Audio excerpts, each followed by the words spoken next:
फरवरी 1966 में हाफिज ने दूसरे तख्तापलट में भाग लिया, जिसने बाथ पार्टी के पारंपरिक नेताओं को उखाड़ फेंका।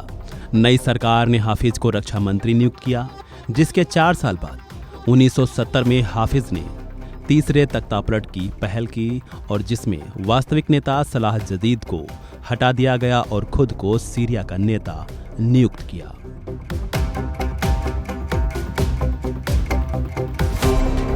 सुन्नी बहुल सीरिया में 5 दशक से ज्यादा समय तक राज करने वाले बशर परिवार को रविवार को उखाड़ फेंका गया है। विद्रोहियों ने राजधानी पर कब्जा कर लिया और लोगों को संदेश दिया कि अब सीरिया से बशर राज का अंत हो गया है और सीरिया के लोगों को अब एक नई रोशनी में जीने का अधिकार मिल चुका है। असद परिवार ने सुन्नी बहुल सीरिया पर लगभग 54 साल तक शासन किया। बशर के पिता हाफिज अल असद 13 नवंबर 1970 को तख्ता पलट करके ही सत्ता में आए थे। हाफिज अल असद के सीरिया की गद्दी कब्जाने के बाद उन्होंने बाथ पार्टी में बड़ा फेरबदल किया। उन्होंने सेना और अन्य विभागों में बाथ पार्टी के भीतर अपने वफादारों का एक बड़ा नेटवर्क तैयार किया, जिसके बल पर ही वह 3 दशक तक सत्ता में रहे। कहा जाता है कि सत्ता में आने के बाद हाफिज अल असद ने सीरिया में एक नए युग की शुरुआत की, जिसके बदौलत वो 3 साल तक सीरिया पर राज करते रहे। लेकिन यह हाफिज के लिए इतना सब आसान नहीं रहा।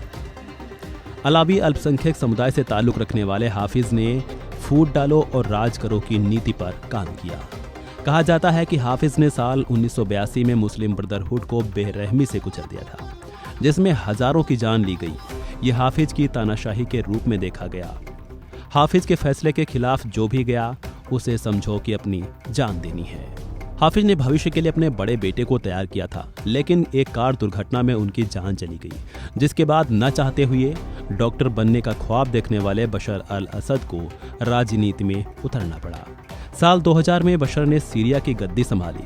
इसी बीच बशर ने भी अपने पिता के ही नक्शे कदम को फॉलो किया और अपने खिलाफ उठने वाली हर आवाज को दबाने की कोशिश की। लेकिन साल 2007 से 2010 तक सीरिया ने एक भयानक सूखे का सामना किया, जिससे देश के 60% हिस्से में फसलें बर्बाद हो गईं और जिसका नतीजा ये रहा कि आर्थिक रूप से भी सीरिया पर बड़ा असर पड़ा और बेरोजगारी, महंगाई, भ्रष्टाचार को लेकर असद पर दबाव भी बढ़ने लगा और विरोध प्रदर्शन भी उग्र होने लगे।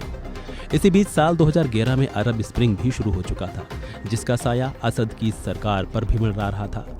इस बीच असद की जातियों के खिलाफ लोग उठ खड़े होने लगे और धीरे धीरे सरकार और सेना की गलतियों की वजह से सीरिया में गृह युद्ध की स्थिति पैदा हो गई। सीरिया में अब बशर अल असद की सरकार को विद्रोहियों ने उखाड़ फेंक दिया है। राष्ट्रपति रहे बशर अल असद ने अब सीरिया से भागकर रूस में राजनीतिक शरण ली है। बहरहाल सीरिया में 54 साल के बशर परिवार के राज का अब अंत हो चुका है। फिलहाल इस वीडियो में इतना ही। खबरों से जुड़े अन्य अपडेट्स के लिए बने रहें वन इंडिया हिंदी के साथ।